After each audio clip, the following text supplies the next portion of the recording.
Shabbat Shalom, Shalom Aleichem, Assalamu Alaikum, Eirini Mazizu, and Pax Vobiscum. Peace be unto you. This is Judges chapter 19. There are 30 verses in this chapter, and one of the titles I give this video is how one night sleepover turned into five days. But many people know this chapter because it's one of the most horrific accounts in all of Scripture. So let's get into this text. In verse 2, we have a significant difference. Referring to this concubine, the Levite's concubine, who departed from him, versus played the W word there. I'm not going to say that out loud. Played the harlot. Okay, let's put it that way. So she didn't play the harlot. Supposedly, in the Septuagint, she simply left him, went away, and went back to her father. In verse 5, we see that the father-in-law gives his son-in-law, who is the Levite, food and instructs him to strengthen his heart versus to comfort his heart, meaning to prepare for the journey, versus to be comforted because of negative emotions, perhaps sadness, but any untoward emotion. In verse 6, we see an addition of be content as well. So there's an implication in the Masoretic that the Levite was sad. In verse 8, another significant difference. It says here, strengthen now your heart, as we've seen before, we've read it. But he adds here, the father-in-law tells the Levite, his son-in-law, quit yourself as a soldier. So this is actually similar to the expression, scriptural expression, quit yourself as a man, which is translated commonly as be of good courage, which in our day and age simply means don't be cowardly, be a man. So in this instance, quit yourself as a soldier could mean be brave like a man of war.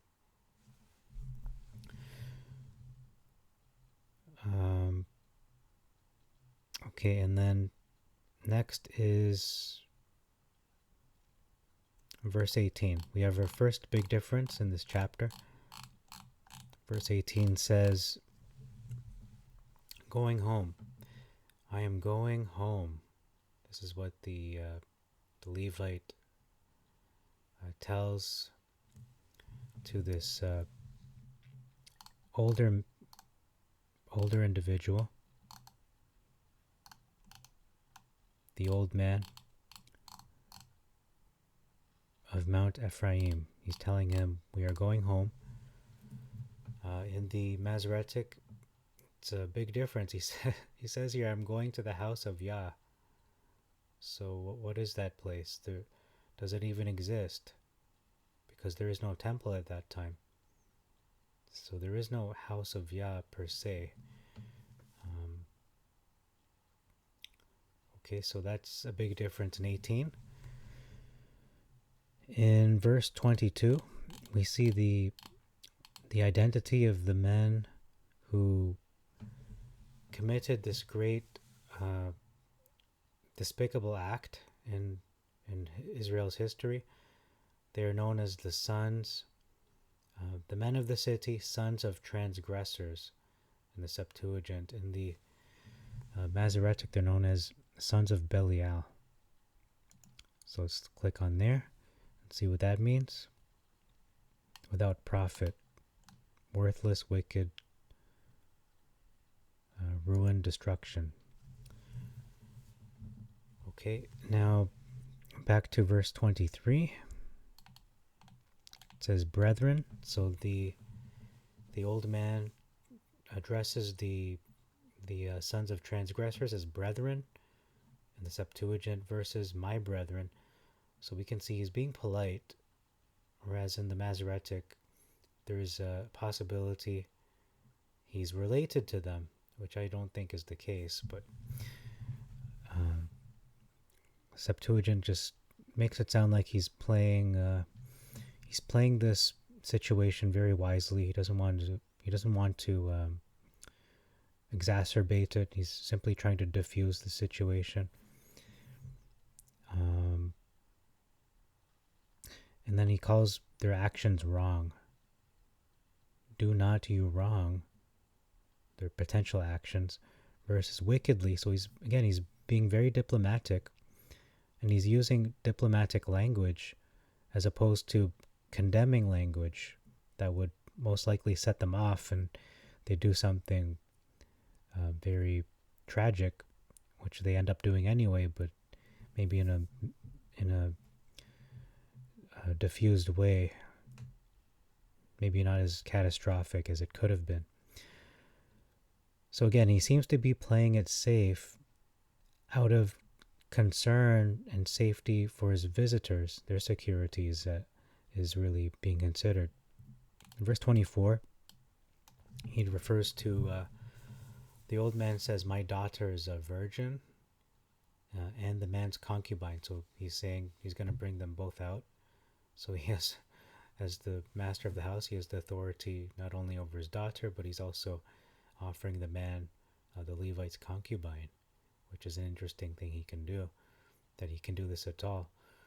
In the Masoretic, he says, "My daughter, a maiden," which also means a virgin, and his concubine. But it's explicit that she is a virgin in the Septuagint anyway, whereas maiden can be taken to possibly not mean a virgin. And then he refers to their potential actions as folly versus a vile thing. Again, diplomatic language. Verse 26, the man is referred to as a husband, the husband of the concubine versus her adon. So we see the relationship there, that they are husband and wife, but he did not do his duty to her in terms of protecting her with his life. But this is the time of the judges, the age of the judges, where everyone did what they wanted. They did what was right in their own eyes.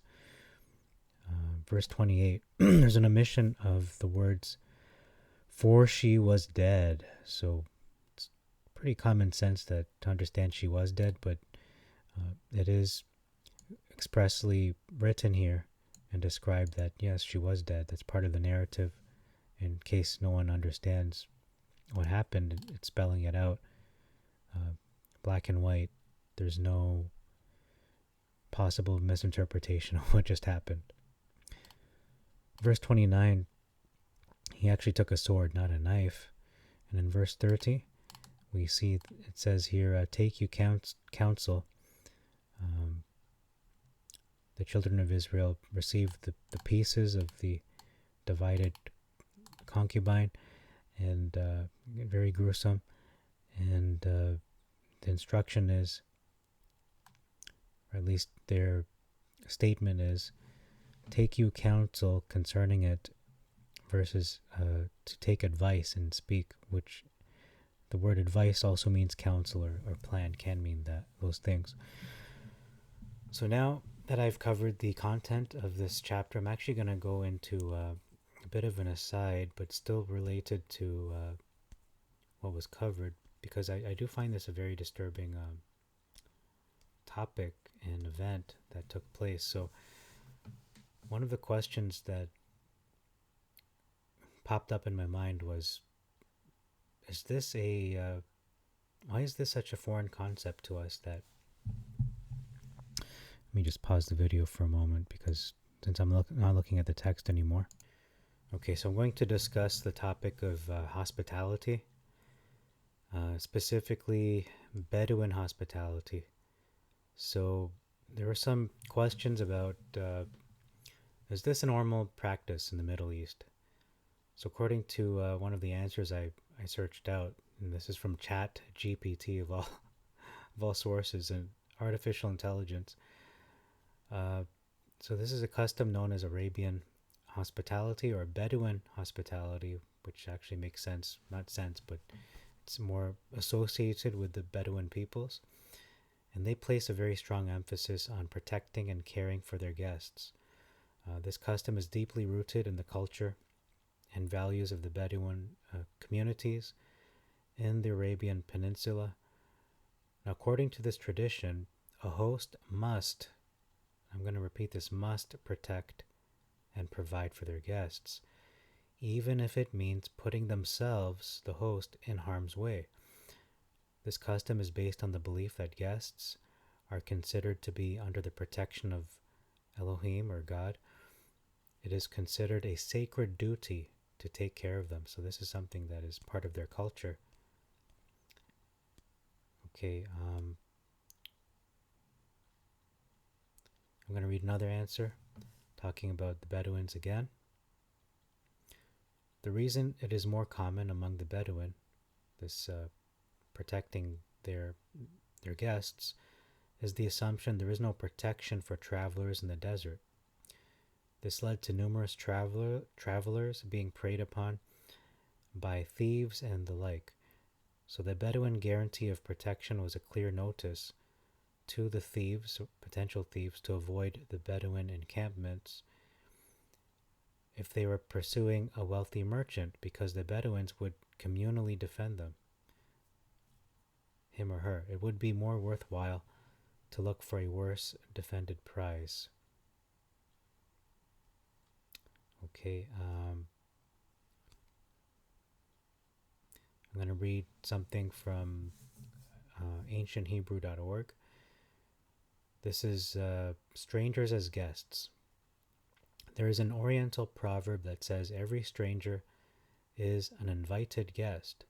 The Bedouin Arab of today, like Abraham of old, will sit in the entranceway of his tent in order to be on the watch for stranger guests. The inspired apostle Paul gave command concerning hospitality to this type of guest. Be not forgetful to entertain strangers, for thereby some have entertained angels unawares. Hebrews 13. When Paul exhorted the Roman believers to be given to hospitality, he was referring to the same thing. That's Romans 12:13. For the Greek word he used for hospitality is philoxenia, which means love to strangers or love for strangers. And last piece of information I'm going to read is again from ancienthebrew.org, protecting a guest. So in the lands of the East, when a host accepts a man to be his guest, he thereby agrees, at whatever the cost, to defend his guest from all possible enemies during the time of his, I'm going to say stay, not his entertainment, during his stay there. Dr. Cyrus Hamlin, who was an American missionary in the East, was entertained by a governor. The host took a piece of roast mutton and handed it to the missionary, saying, as he did this, "Now, do you know what I have done?" In answering his own question, he went on to say, "By that act I have pledged you every drop of my blood, that while you are in my territory, no evil shall come to you. For that space of time we are brothers." And then the psalmist, I believe it's David, King David, felt utterly secure, though he had enemies close by him, when he knew that God was his host. Thou preparest a table before me in the presence of mine enemies. So the thumbnail I'm using, or I'm going to use, that you will see is of a woman who is the concubine of the Levite, depicted by an artist. And that got me thinking, well, yes, on one hand, hospitality is part of their culture, specifically the Bedouin the Bedouins and the Israelites in ancient times, and a lot of Middle Eastern peoples, especially those that live in the desert, the Bedouins. Um, However, notice that not only in this account of Judges 19, but even in the account where Lot uh, received the angels, received the three guests, and uh, the people of Sodom, the mob that gathered outside, wanted to have relations with these his guests, but instead of giving up his guests, much like this man did in Judges 19, the elder gentleman there, uh, Lot offered up his daughters, two daughters, who I believe were also virgins.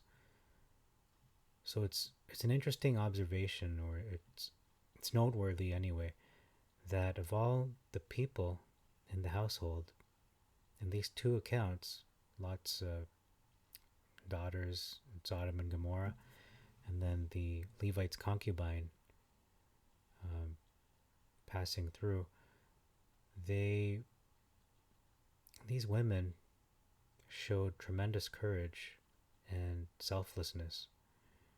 It shows that they were practicing the greatest commandment, the greatest love that anyone can show for their fellow human being, was to offer up their lives in their stead. There's really not much more to say than that, but um,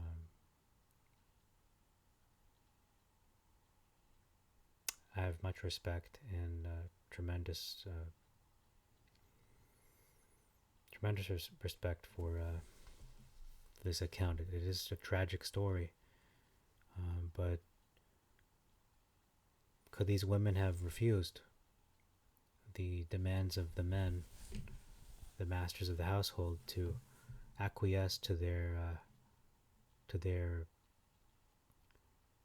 actions in order to protect their guests?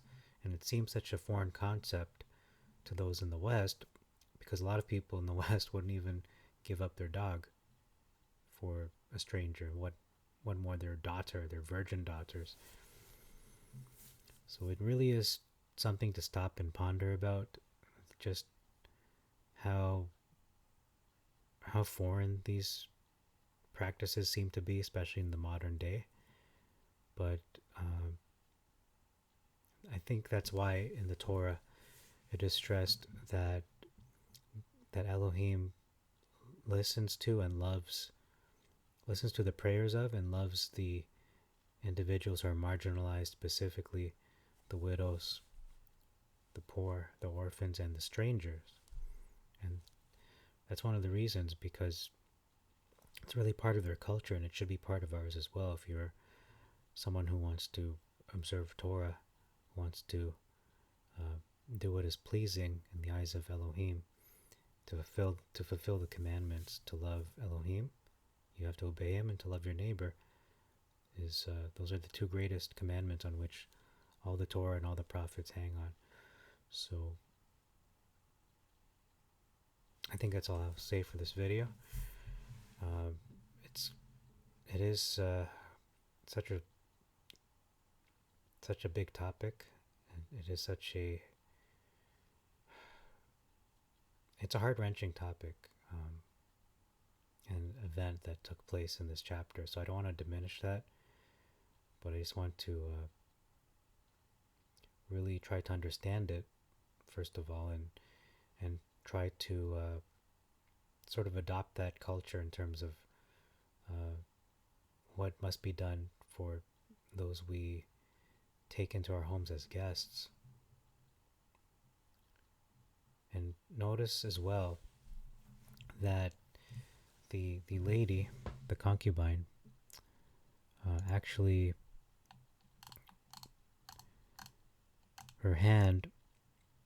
her hands, plural, were on the threshold, and the threshold represents protection.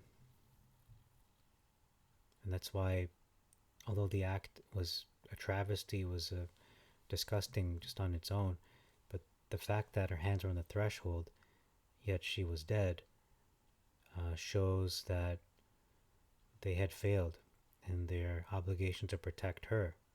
Because when somebody is at the threshold of the door, they it's like home free. If you ever played tag or similar games like that, there is a place where you can go in that game, and you are designated as untouchable. So when she was at that point of the threshold, she should have been protected. And I suppose that is why the response to this egregious sin that was committed was so, seems extreme. But it was a serious infraction that had occurred, and so the response had to at least meet uh, the tragedy or surpass it. And in my estimation, my opinion, it did indeed surpass what had been done in order to prove a point and to get the attention of those who he was conscripting, or not really conscripting, but uh, seeking help from the rest of the children of Israel. So that's all for this video. Thank you very much for your time.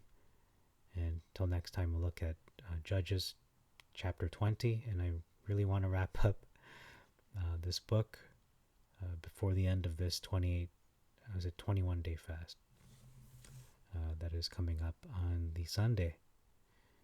So thank you very much once again, ladies and gentlemen. Shabbat Shalom. Shalom Aleichem. Assalamu Alaikum. Eirini Mazisu. And Pax Vobiscum. Peace be unto you. Maranatha.